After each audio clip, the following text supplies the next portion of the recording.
Permisi paman. Ya pak.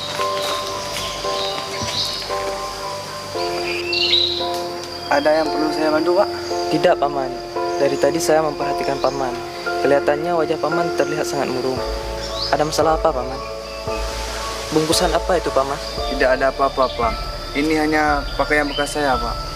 Jadi mau paman bawa kemana semua pakaian itu? Saya ingin menjual pakaian ini pak. Sudah saya tawarkan ke orang-orang sekitar, tapi tidak ada yang membelinya. Padahal ini satu-satunya pakaian kesayangan saya. Dia masih utuh dan layak pakai. Kenapa harus paman jual? Sedangkan itu pakaian kesayangan paman. Dari tadi saya memperhatikan wajah paman. Sepertinya ada sesuatu yang paman sembunyikan. Bisakah paman jelaskan apa masalah paman? Mana tahu saya bisa bantu. Begini pak, bapak kan tahu besok lebaran. Dan saya sudah berjanji kepada anak saya, apabila anak saya bisa menghafal Al-Quran 1 juz dalam bulan Ramadan, saya akan beli baju baru untuk hari raya sebagai hadiah. Karena anak saya yang telah yakin menghafal Al-Quran, kalau saya tidak menepati janji kepada anak saya, pasti anak saya akan sangat sedih. Masya Allah, saya terharu mendengar curhatan paman. Memang paman seorang ayah yang baik hati. Tapi mengapa harus dengan menjual pakaian paman? Apakah tidak ada cara lain paman?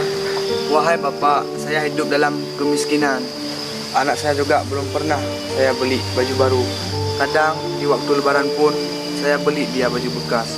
Kehidupan dan mata pencarian saya sehari-hari hanyalah menjual sayur. Itu tidaklah mencukupi untuk membeli baju baru kepada anak saya.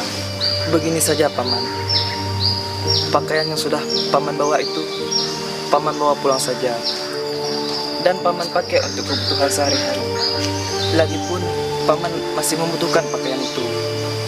Tunggu sebentar paman. Ini sedikit imbalan buat paman. Tidak, saya tidak bisa menerima ini. Ini bukan hak saya. Gak apa-apa paman, paman ambil saja. Ini untuk menepati janji paman terhadap anak paman. Beli dia baju baru paman. Sayang dia. Tolong paman, tolong. Beli dia baju baru paman.